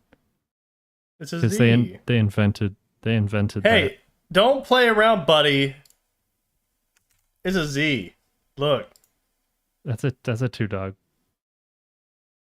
Yeah, but it's a Z. And then look, if you look at the 9. Why does 0 look like that on that fucking image? They forgot that one. I had to draw it in paint. I don't really know. For those who don't know, the Arabs and the Hindus invented like algebra and shit, and redesigned the. Yeah, they did. The man. white man did. The white man was shitting in their drinking water and getting the plague white during man. this time. I think the white man was busy inventing White man. computers. What do you call these wind creatures? Oh. Anyway, I don't know. I think that one may mess up. this album's fucking awesome, man. I don't even know if I'd call Rap for like a rapper. He's more like a spoken word kind of guy, and I think he's gone on record saying the same thing. Like, obviously it rhymes, but it's more like poems than it is bars, you know. Yeah. Okay. I gotta hit you. We sort of a similar story to where I was like, hey, I'm suggesting Funeral because you like that one album. If you like Rap Ferreira and if his shit sounds like this, you need to check out Mr. Master. That is one of my favorite underground rappers ever. He's like all the stylings of this, but more nerdcore. And his production at times can be a little eclectic, but it is very similar. Mr. Master has an album that will never be talked about on here because I don't know what to call the release date because it's an ever expanding album. Wow, that's some nerd shit. He just keeps adding to it. Yes. So unfortunately, I don't think I'll ever be able to bring it because there's no like year I could like bring it for. Like, is it new or is it old? You know, it baffles me. But wait for a DLC and then talk about it new. Well, that doesn't even work because it's called Ultra. I think it's just called Ultra, but it just keeps going and he just keeps adding to it. I love Mr. Master. He actually recently this year he released a completely instrumental-less album. It's literally him just basically doing spoken word for 4 tracks. Great. I love him. I love him so much. He Why don't you marry him? is I would. I don't know about that. I don't know him that well. He might be abusive. He may hit me. I'd hope not though, because I quite Well, like his music. if you love him, you look beyond that, you know. Yeah, like we all should. Yeah. So I started listening to this and I was like, I wasn't like in the same way where I'm like, oh, this is blank. I was like, oh, this is very similar to Mr. Master. So that's nice that I feel like I had sort of I'd already been eased into this styling, and it is very much. This is one of the picks I preferred that you've brought so far. I quite like this a lot. I'm a big fan of this, like, I guess, niche of rap. It's because I don't know, I'd quite call this nerdcore, but it's definitely abstract. Unkcore. Yeah, and that's my shit, dude. I mean, there's an open mic eagle on the feature on it. That should tell you everything, right? Yeah. Open mic eagles on it. You know what kind of area we're talking about here. Anyway. It's the production's beautiful. Did he do the production or did someone? Because I feel like on the first track, didn't he shout out Kenny Segal Yeah, or something? Did Kenny Kenny Segal do the Segal- production? Kenny Segal did some of it, I know. Okay. Yeah, I remember on the first track he mentioned his name, so I didn't know if he did all the production or what. He's just part of the clique. Mm-hmm. Where's the Rap Ferreira Billy Woods track, bro? They're running in the same groups, evidently. Oh, what I need is a rap for Mr. Master just album. That'd be so 'Cause they annoying. would match together. No, they would match together quite well. Other than, I guess, Mr. Master is a bit more into nerdy shit, but you know, whatever. Yeah, this is a very, very good I album. adore I this enjoyed fucking album. I enjoyed man. it quite a lot. It's Yeah. did I think I brought in something jazz or jazz influenced every week. Just about. The Yeah. trend has yet to stop. I adore the instrumentation on this. I think most of it's sampled, but there's definitely live sax on non-cipher, if nothing else. And obviously, I'm not a ball knower when it comes to black suffrage and resistance movements. You weren't there? I wasn't there. I'm not privy to it. I'm not really welcome in those spaces. I don't think I should You were be. the one with the watering hose? No, I wouldn't go that far. I'm like that episode of the Boondocks where like I'm not there for the protest because I was grabbing my raincoat. Yeah, I know exactly what you're talking about. I love that scene. Oh, look at my raincoat. They're gonna spray us. They do this every time. Why do you not bring a raincoat? Oh man, Yeah. not even. But I don't know. It's definitely like an outsider's perspective. I'll never be able to relate to this, but it's still a beautiful, beautiful work. I'm gonna go full woke here. You know, it's not my space, but No, I understood it all. I was there.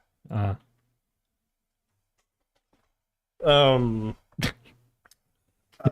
by the way, Kenny Segal he did programming on tracks 1, 3 through 6, 8 through 15, 17. He did additional production, track 2. He did Omnichord, track 7 and 8. Micro Granny 2 on whatever track the 7. fuck that means, man. Rhodes, track 8. Drums, track 13. And arrangement on track 18. Kenny Segal is one of the more slept on producers of our time, in my opinion. What I've heard, I've quite liked from him.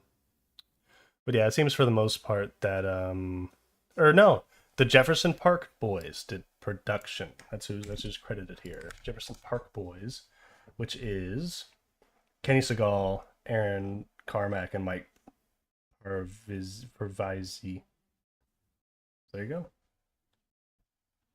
Killer record, man. Like a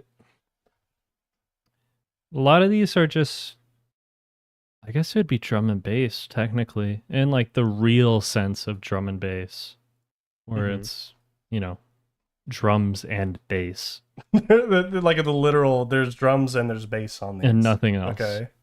Because it's spoken word. He doesn't need more than that. It's just like, it's a thinker, you know? You're not... It is a very, like... It's thick. It is a thick album. You gotta. It's dense. That's the word I'm looking for.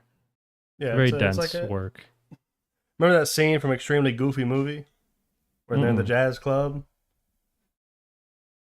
No. You know what I'm talking about? No, I don't know, Ball. And the chick does spoken word poetry. It'd be like that, but instead of like eating real cheesy nachos, they like had they were all smoking. Smoking like not even smoke, like chewing cot. You know, cot. No, what? It's like a plant that's a cousin to cocaine. You chew the leaves. It's really big in like West African countries. Okay. I was gonna grow cot because it Goofy's can son's survive on that very well wave. in our climate. I was gonna grow it, but apparently you're not allowed to do that here. I don't know if Goofy's son is quite on that wave, but you know, very well could be. You think Max from Goofy Movie's in tune with West African culture? Very well could be. I don't know. Hey, you know, Goofy Movie 3. That's the plot. Yeah. He becomes a Black Panther. That goes so hard. No one would have any idea what's going on.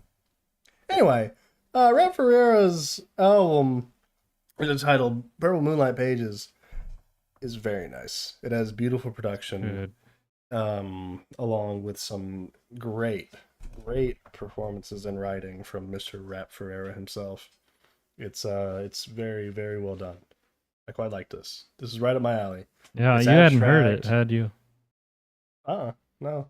Because I knew R.A.P. Ferreira. I'd heard him on a couple features. I think I understood his name. You know, I'd heard of him.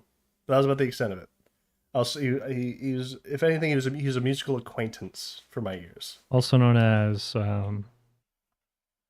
let's see, Rory, Milo, Scallops Hotel. Put the album in the bag, Unk. That's what I gotta say about all those pseudonyms. You're not a fan of people having multiple personas? Whatever. Gets a little irritating.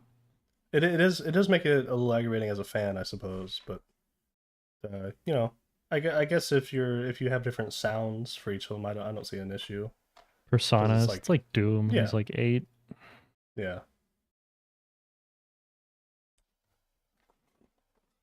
Back to work. Yeah. What are we talking about? This is. I think we're talking about R.A.P. Ferreira, Purple Moonlight Pages. Okay. I think. I mean, I don't particularly have more to say. I've expressed what I liked. I like the production a lot. It's very smooth. Dude, it lures you in, dude. Such a beautiful picture. It's a poem. This is a 50-minute poem. You know, long poem. Very long poem. I think at that point it becomes something else. I think like it'd be like a story, a stanza. Is that what it's called? I don't know, bro. Don't try to pull that shit out on me. Huh? Flexing on me. It's called a long poem. Oh. I don't know. It's the theming on here is awesome. It's like obviously some of them are like darker tracks, you know, like inequality, black suffrage, but I feel like the largest theme throughout is just like adulthood, you know, being a father. Fucking that's beautiful, you know, being content, fucking just monotony being okay. I fuck with that. Yeah. I fuck with that pretty heavy. There's a whole song about laundry. If those prostitutes didn't make you sterile, you know, one day. You know, the clap with modern technology. Maybe my clap will be fixed.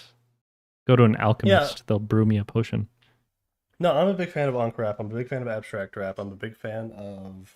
It hits all the notes. Yeah, it hits exactly my little warm place for rap.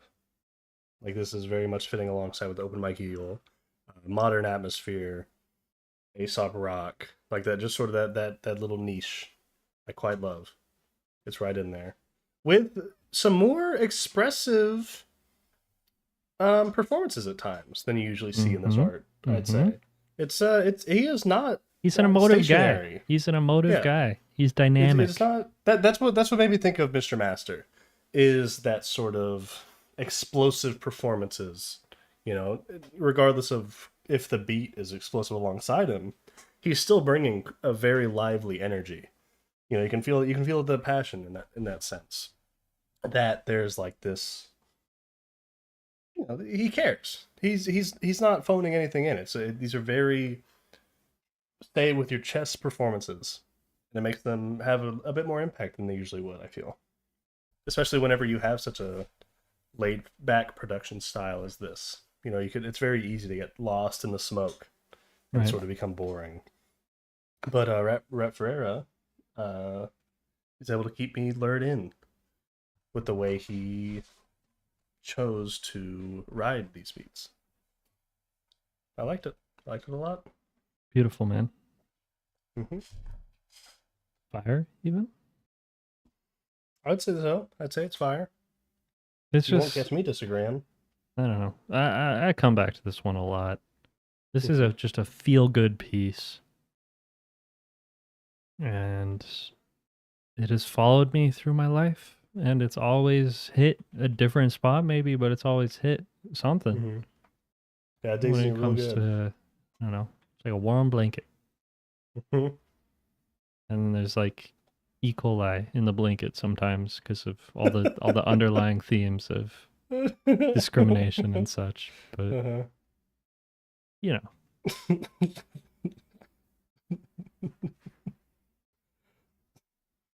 well, as we come to an end here, you got a favorite and least favorite, gang? I think I do. I have a favorite Mm-hmm. for sure, and let me make sure. Yes. Okay. I'm pretty sure my favorite is Cycles. Mm. I love the beat on Cycles. It's very hypnotic. Or I should say, I love the beat, and then Melodramatic. the way he approaches it is very hypnotizing in a very satisfying sense. I quite like Cycles. Cycles is definitely my favorite. Least favorite? Tough. Because there's not a bad song on here. No.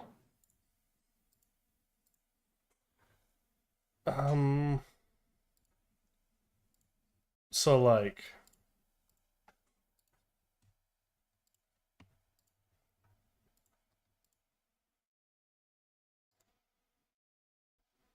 I don't know, dude. I'm looking.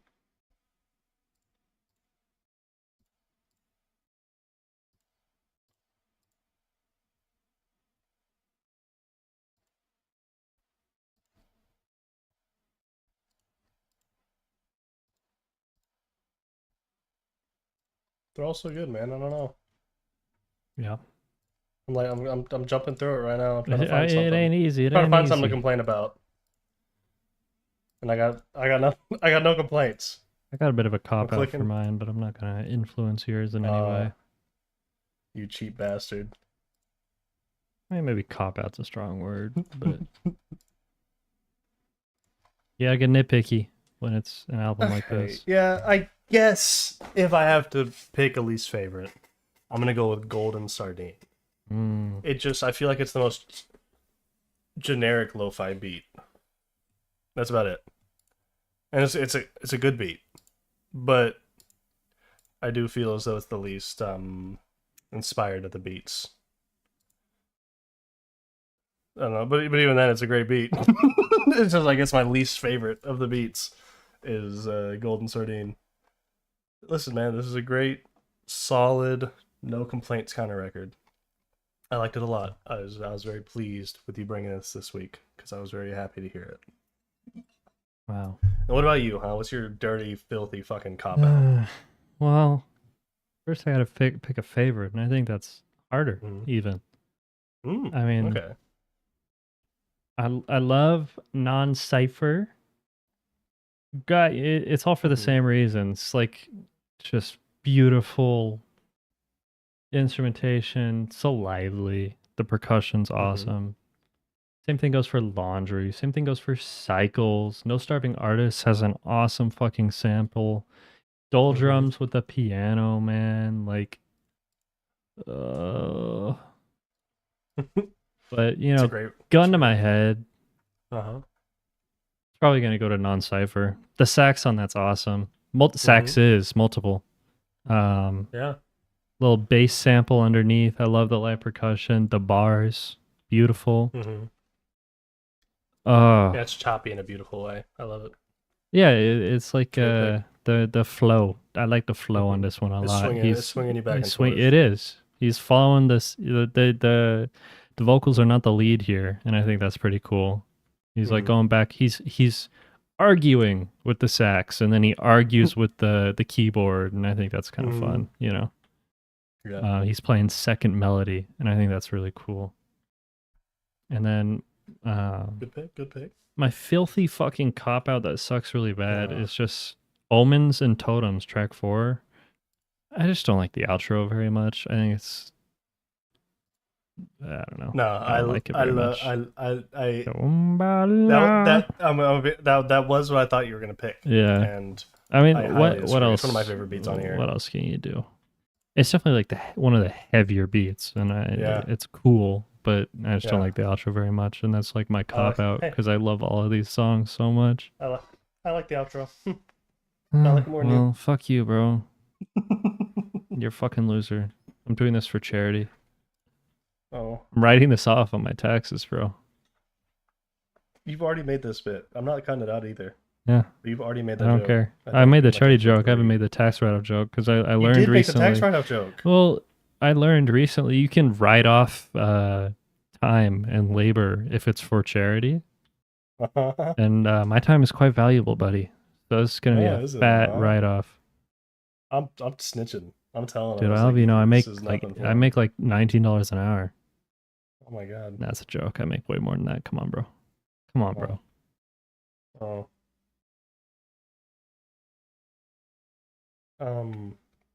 No, you made the tax joke in like episode 3, and I remember because I said something like, it's a little. It's an ongoing joke for those who stick around for the full hour and a half or however long this will be. So no one. Me. I watch. No, you don't. Sometimes. I think you watched like the first like 4. I think you fell off. Which, hey, I'm not hating. That's exactly. I mean, I don't need to hear myself talk for 2 hours, man. Yeah, it's called bumping the numbers. It's called inflating the numbers, making it look like we're doing better than we are. No, I said something along the lines of, dude, I was like, how much can you write off? And you're like, not much. And then we laughed. That was about it. Anyway, with that, Dylan, we get to the end of our 7th episode. Okay. And that means Dylan, we get to bring our picks for next week. Oh my god, it never ends, does it? It never, no, until they stop making music. Until music ends. This ends whenever we get to a point where, like, you know, if it's like 2028 and like just nothing's come out. We gotta cancel like music, April, bro. What are we gonna do? There's nothing to talk about. There's no 2 new picks. There's no 2 albums old still there. Yeah, we could do 4 old. Yeah, we become the single LP show. We could do two old albums, 2 old. Mm-hmm. We gotta do that for like a whole year. I gotta catch up. Missed a lot. For my new pick, Dylan, I already know what my old is. It's new pick that I really didn't think through. I wasn't sure. Honestly, there's been so many great picks this year. Just lock it, bro. Picking something that I want to talk about for an extended period of time is tough. I just like kind of close my eyes and click on something in my library. I have too many things in my library, Dylan. I listened to a lot of music this year. I have a lot of stuff saved that I haven't listened to yet. It's like 30 albums or something. I'm gonna bring. You know what, man? Let's do this one for the music nerds. I'm gonna bring "Revenge Seekers" by Jane Remover. Whatever, man. It's a good record. Dude, look at us being all. What the fuck? Don't worry about that. Look at us being all inclusive and whatnot. How many What? diversity Just picks can we get up there? another human being pick, Dylan? I'm sorry. Is that what you mean? I was gonna make That's it. all I'm thinking. I was trying to find a joke there, but I Nothing tasteful. I couldn't find anything. I love everyone. I love everyone equally, Yeah, sure, buddy. That's not what you say off the air. except for you. Oh, what? Oh. I love you more. Yeah, but no, sorry. I almost messed up the format. It has to be your new pick now. My new pick. Mm-hmm. I'm gonna go with a little Johnson called oh fuck. Glitter by Knives. Another punk album. Okay. I will say I did see you listening to it a good bit this year. So yeah, I expect good things. I've been trying to immerse myself in modern punk and modern jazz because those are definitely two genres that are there's not a lot of stuff coming out that people talk about like they talk about the old shit. I was like, there gotta be motherfuckers doing it good. You know, there gotta be motherfuckers doing things right. You know, improving, yes, growing the genre. And they're out there, and I think Knives is one of those groups. That's it. That's all I gotta say on that one. I liked it a lot. Okay. Then Dylan, for my old pick, this is a little jaunt from 2011. Wow, that's a bit old. So unk. If it doesn't end, if the third number isn't a 2, I'm happy. I feel like I'm actually doing my job. Because at least it's like a little over 5 years old. This is like 15, you know. This is Rome by Danger Mouse and Daniel Lupi. Yeah, I know Danger Mouse. I know Danger Mouse as well. This is it's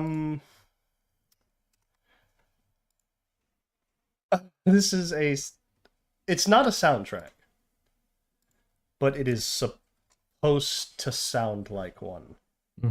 It's kind of awesome. Danger Mouse kind of got that dog in him. Whatever you say, Unk. Whatever you say, little bro. Danger Mouse, and I'm sure Daniel Lupe did a lot on here, but I'm more familiar with Danger Mouse. I like Danger Mouse. Danger Mouse got that dog in him. He kind of like a real artist out here working. He got some crazy bodies of work, man. And this is one of them. This is like nothing. You will listen to this and you'll be like, Danger Mouse?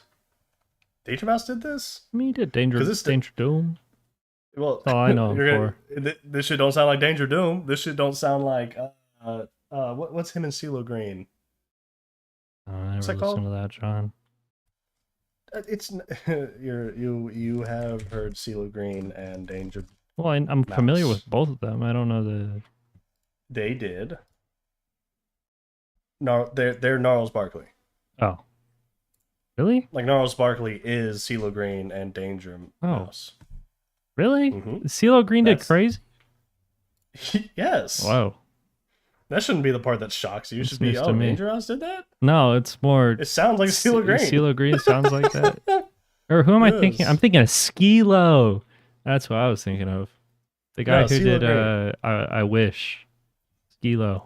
Oh, Skee-Lo. Yeah, no, that would be a little bit of a shock. I was like, what the fuck? But Gnarls Barkley is them too. Love Gnarls Barkley. Then you'll like this. Don't sound like Gnarls Barkley. Well, this is probably hate it. Did you listen to him and Black Thought's album? Cheat Codes, one of the best albums to come out in the past decade. You didn't, because you're a scumbag. Yep, I'm a sick fuck. If you had listened to that, you would listen to this and go like, he made that? Because I'm just saying, man, this sounds nothing like anything else he's ever done. To be fair, this is technically an album by Danger Mouse and Daniel Lupe, but it's also kind of by Jack White, who I think is... I've started to become convinced is one of like the greatest rock heroes of all time. And Norah Jones, who she sing pretty. Wow. Anyway, obviously we'll speak more on it next week. I don't want to do my entire spiel now. Mm-hmm. But, for your old favorite, your old pick. I mean, before I state this old, I'd like to have a thought, Okay, like yeah. a thought experiment. If we were to query our database of olds, what would the year be? The average year be, you think? Because I'm guessing like 2019. 2024. 2024, 2023. Because I'm throwing it way back. Are we finally going way back? 2017, baby. Oh my God almighty. I'm bringing one of my quintessential summer albums. I adore this. I haven't listened to it in a long time, and that's why I'm bringing it. Rockhampton's Saturation 2, which I think is their strongest pop rap album. It's not my personal favorite from them all around, but it's their most critically acclaimed and by far their best, like, cohesive work, in my opinion. I think it's the one I probably know the least out of the Saturations. This is because I like Saturation 1. To back fucking bangers, man. Like, I like Saturation 1 and 3 have their more mellow moments and you know, more emotional, more poppy, more sing-songy. We're not doing that here, boy. We're not doing that here, boy. This is you know, it's 90 fucking degrees out. Your car don't got AC, so you're driving with the windows down. Just like going around town with the boys, bumping. Unfortunately for you, it can't be as good as Saturation 3 because that one got Boogie. That one got Boogie. It also has like Bleach, which is... It does got Bleach. Seeing that live was magical, bro. Boogie my goat. I will say though, in a general, I think I take Saturation 1 over Saturation. I don't know why I've listened to Saturation 1 and 3 and not 1's 2. just got all the like big singles, I think, is why most people know that one the best. Well, I've listened to like as an album, Saturation 1 and 3. I don't know why I haven't listened to Saturation 2. That's interesting because it is by far the most critically acclaimed one of the bunch. Yeah, well, I think what happened was I was like, I'm gonna go through their discography, and I listened to Saturation 1, and I was like, that was pretty good. And then I listened, and then I didn't do it anymore. And then like I heard Boogie, and I was like, that's awesome. What album's that on? And then I listened to that album. So I think that's it. I think that's the reason. Interesting. Yeah, one of the greatest rap groups of the last 10 years, and I will stand on that. Fucking killer, man. Like, one of the craziest rollouts ever. I discovered them, if you want to... I don't like that term, but around the time... So you like signed them?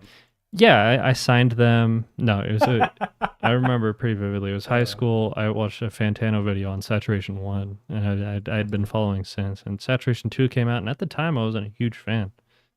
And then 3 came out, and I adored 3. Then I went back and listened to 2, and I think 2 has stuck with me the most in terms of just like a cohesive vision, you know? Yeah. And I haven't listened to it in forever. It's summertime. This is absolutely a summer album. I think we should bump it. Yeah. It's a good pick. And with that, buddy. Yeah, with that, I think we are here. We're at the end of it, Dylan. We've done it. Do you feel good? Yeah. You feel happy with yourself? I feel okay. You feel like you accomplished anything? No. Do you feel like a better person after all this? Not really, but I'm always growing. Or at least I try to. Nah, you're shrinking. I'm shrinking? Yeah, you've become a much I'm worse recessing. person. Ever since I've met you, you've just become worse and worse. I'd like to think the opposite. You know me long enough. I used to be a fucking asshole. Used to, huh? All right. Okay. Sorry. Okay. Looks like we got some homework to do, eh, buddy? It sure does, friend. How do you feel about the world? I already said it.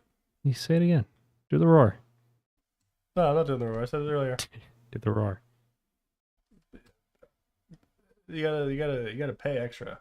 You want me to do it again, huh? Dude, I think the people who've been watching for 4.5 hours deserve to hear it. Okay. I love the world. Wow. Everyone claps. Everyone claps because he said it. He said the thing. He did the roar. All right. Well. Good night, y'all.